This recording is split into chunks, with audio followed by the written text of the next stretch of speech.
you had a chance to live your life over, not starting from today, but going back, would you do it? I wouldn't. I wouldn't. You're going to learn it, you're going to know it for the rest of your life. You're just going to make the same choices. You got all the knowledge of your age now. Yeah. And you can go back and start in your 20s. You wouldn't well, that's different. I mean, the whole thing about youth. Knowing what I know now. Youth is wasted on the young. There's a lot to be said for that. Yeah. I can think of a lot of things I would avoid. Trouble. Knowing what it looks like. Yeah.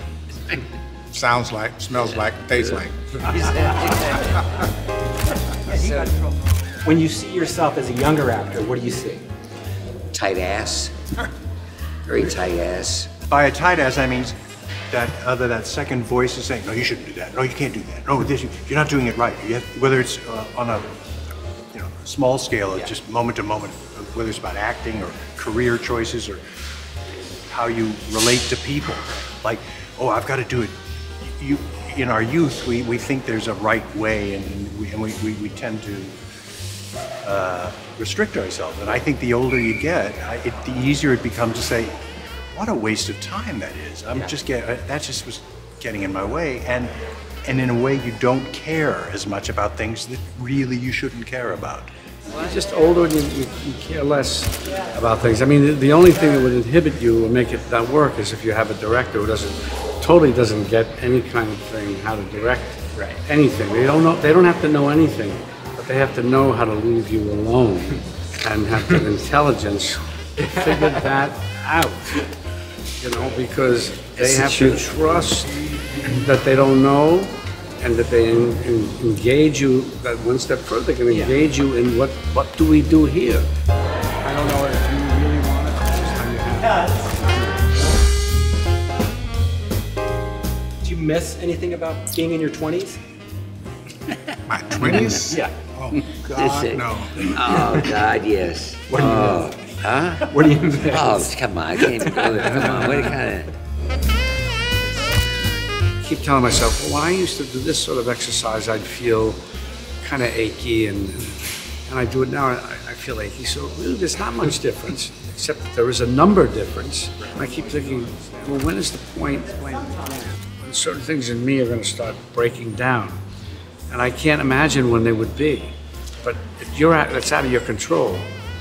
I have young kids now, and I just want to give them advice, but I'm very careful about doing that because they're not going to listen. I always tell them, ask me, because whatever you've been through, I'm sure I've been close to that. I always want to be there for them. That's the most important thing in my life at this point now.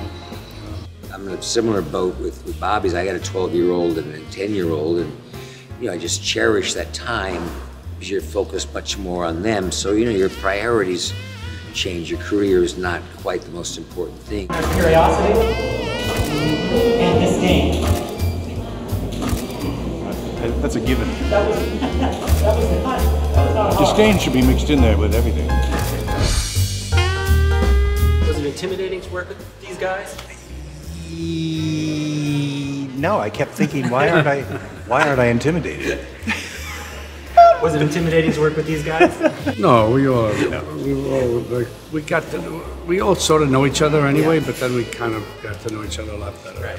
Right. One of the themes, if you will, of the movie is that it's not only about the value of friendship, but the cost.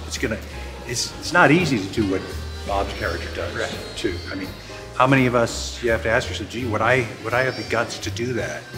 For my friend to say to his fiancée, you have to leave. This isn't really good. The fact is, I told him not to go with his wife-to-be, and I made a play for her after. That's the sequel. Don't give away the sequel. That's the sequel. Pitch the game, Ray.